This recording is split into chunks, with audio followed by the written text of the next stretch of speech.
Cerita Kita. Jangan lupa klik like dan subscribe untuk berlangganan. Halo, selamat datang kembali di Cerita Kita dalam Cerita Dongeng. Kali ini cerita kita akan menyajikan dongeng yang berjudul Asal-usul Putri Duyung. Cerita rakyat dari Sulawesi Tengah. Pada suatu ketika, di Sulawesi Tengah terdapat kisah tentang sebuah keluarga yang bahagia. Keluarga itu terdiri atas bapak, ibu, dan 3 anak yang masih kecil. Setiap pagi sudah menjadi sebuah kebiasaan dalam keluarga tersebut untuk sarapan bersama-sama. Mereka berkumpul di meja makan dan berbagi cerita. Selesai sarapan, sang bapak berangkat ke kebun untuk bekerja. Suatu hari, setelah selesai sarapan, sang bapak berpesan kepada ibu, "Bu, tolong simpan sisa ikan yang tadi. Aku akan memakannya nanti kalau sepulang dari kebun," kata bapak kepada ibu. "Baik, Pak, akan saya simpan," ucap si ibu. Berangkatlah sang bapak ke kebun untuk mengolah tanah. Sedangkan si ibu menyimpan sisa lauk ikan di lemari makanan. Siang harinya, si ibu dan 3 anaknya berkumpul di meja makan untuk makan siang. Tapi ketika akan makan, anak yang bungsu merengek untuk makan dengan lauk ikan yang disimpan di lemari makanan. "Nak, tadi kan kamu sudah makan ikan. Nah, sisa lauk itu untuk Bapak. Tadi sebelum ke kebun, Bapak pesan kepada ibu untuk menyimpannya, sebab Bapak ingin makannya nanti sore," jelas si ibu kepada si bungsu. "Pokoknya aku cuma mau makan patah ikan itu. Aku mau ikan ibu," teriak anak yang bungsu sambil menangis. Ia tidak tahu lagi bagaimana harus membujuk agar anaknya dapat mengerti pesan dari sang bapak. Si anak terus saja menangis dan tidak mau makan dengan lauk lainnya. Si ibu menjadi merasa tidak tega melihat anaknya menangis dengan perut yang masih kosong. Akhirnya, ia mengeluarkan lauk ikan itu dari lemari makanan. Disuapilah lauk ikan yang hanya tinggal 1 itu kepada anaknya hingga tidak tersisa lagi. Saat sore datang, sang bapak segera bergegas untuk pulang ke rumah. Perutnya sudah terasa sangat lapar. "Wah, untung masih ada sisa ikan tadi pagi. Aku akan memakannya sekarang. Pasti sangat enak dengan perutku yang masih kosong," pikir sang bapak. Setibanya di rumah, ia segera mencari istrinya agar menyiapkan makan sore untuknya. "Bu, aku sudah pulang. Tolong siapkan makananku di meja makan ya," kata bapak memerintah si ibu. "Baik, Pak, akan aku siapkan," jawab si ibu dengan cepat. Istrinya pun sibuk menyiapkan makanan dengan lauk yang lain. "Ini, Pak, makanannya," kata ibu sambil meletakkan makanan di atas meja. "Loh, mana ikan yang aku pesan tadi pagi?" tanya sang suami. "Maaf, Pak. Tadi siang si bungsu merengek minta makan dengan lauk ikan itu. Ia tidak mau makan dengan lauk lainnya," ucap sang istri kepada bapak. "Tapi, bukankah aku sudah pesan agar lauk itu disimpan untukku makan sore ini? Seharusnya kamu menyimpannya dengan baik. Jangan sampai ketahuan anak kita," kata bapak sambil marah. Sang bapak yang kala itu sangat lapar tidak dapat menahan emosi. Ia terus saja marah-marah menyalahkan istrinya. Ketika hari mulai malam, kemarahan sang bapak bukan makin mereda, tapi malah makin menjadi-jadi. Istrinya sangat bingung dan sedih menghadapi suaminya yang terus marah-marah dan tidak memaklumi sikap anaknya. Tidak ada pengertian sedikit pun dari suaminya, hanya karena anaknya memakan sisa lauk ikan yang ia pesan.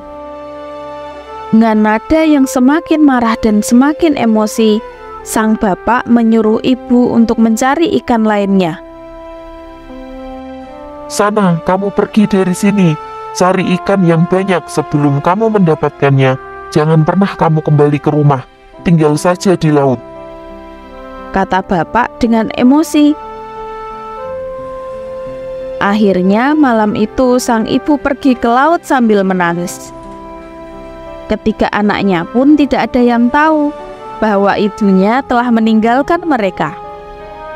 Mereka masih lelap tertidur. Pagi harinya, ketiga anak itu mencari ibu mereka. Dicarinya ke seluruh ruangan, tapi sang ibu tidak ditemukan. Kemudian anaknya yang tertua mengajak adik-adiknya mencari sang ibu di laut. Dik, mari kita ke laut. Siapa tahu ibu ada di sana, ucap sang kakak. Baiklah, Kak. Mungkin ibu mencari ikan di laut agar bapak tidak marah-marah lagi, jawab adiknya. Makanya, Dik, lain kali kalau ibu menasehati, kamu tidak boleh marah-marah atau menangis. Kan kasihan ibu nanti dimarahi oleh bapak, kata kakaknya. Iya, Kak, aku menyesal, jawab sang adik. Ketiga anak itu kemudian pergi ke laut sambil berteriak-teriak memanggil ibunya. Setelah beberapa lama memanggil, sang ibu akhirnya muncul. Sang ibu kemudian menghampiri ketiga anaknya. Nah, setelah ini kalian harus segera pulang ke rumah ya, agar tidak dicari oleh bapak, pesan sang ibu kepada anak-anak. Iya, Bu, nanti ibu juga segera pulang ya, jawab ketiga anaknya. Ketiga anak itu menuruti pesan sang ibu. Tapi sampai malam menjelang, ibu mereka tidak kunjung kembali ke rumah. Oleh karena itu, keesokan paginya, anak-anak itu kembali mencari sang ibu di laut. Setibanya di laut, ketiga anak itu kembali berteriak-teriak memanggil ibu mereka. Ibu, pulanglah. Si bungsu lapar dan ingin menyusu, kata anak paling tua. Setelah 3 kali memanggil si ibu, tiba-tiba ibu muncul dari dalam laut. Namun lama-kelamaan, tanpa disadari, tubuh sang ibu sudah mulai bersisik seperti ikan. Ketiga anak-anaknya melihat si ibu dengan kondisi seperti itu, membuat mereka takut dan tidak mau percaya lagi jika wanita itu adalah ibu mereka. Kemarilah bungsu, ibu akan menyusuimu, kata sang ibu. Kau bukan ibuku. Ibuku tidak bersisik sepertimu, kata ketiga anaknya. Aku adalah ibumu, Nak. Percayalah, ini ibu, kata si ibu semakin memelas. Kami tidak percaya kepadamu. Kamu hanya mirip dengan ibu kami. Kamu bukan ibu kami, kata ketiga anaknya. Betapa sedih hati sang ibu mendengar ucapan anaknya. Ia tidak dapat berbuat apa-apa lagi karena memang tubuhnya tidak seperti dulu lagi. Di tubuhnya kini muncul sisik-sisik seperti ikan karena ia terlalu lama tinggal di laut untuk mencari ikan sang suami. Hati wanita yang saat itu telah berubah wujud menjadi manusia setengah ikan sangat hancur. Ia tidak menyangka keputusannya akan memisahkan dengan anak-anak yang sangat dicintainya. Ia hanya bisa menangis dan kembali ke laut, karena sejak saat itu, ia sudah tidak bisa pulang kembali ke rumah. Sejak saat itu, sang ibu dikenal dengan nama ikan duyung. Namun karena kecantikannya, banyak juga orang yang menyebutnya sebagai Putri Duyung. Nah, itu tadi cerita tentang asal-usul Putri Duyung. Ternyata di balik kecantikan Putri Duyung terdapat kisah yang sangat menyedihkan. Tapi kita semua kini sudah paham ya. Nah, pesan moral dari cerita ini yaitu, jadilah orang yang sabar, mudah memaafkan kesalahan orang lain, dan jangan mengumbar amarah agar tidak menyakiti perasaan orang lain. Kita juga harus berhati-hati dalam mengambil keputusan supaya tidak menyesal di kemudian hari. Nah, sekian untuk cerita kita kali ini.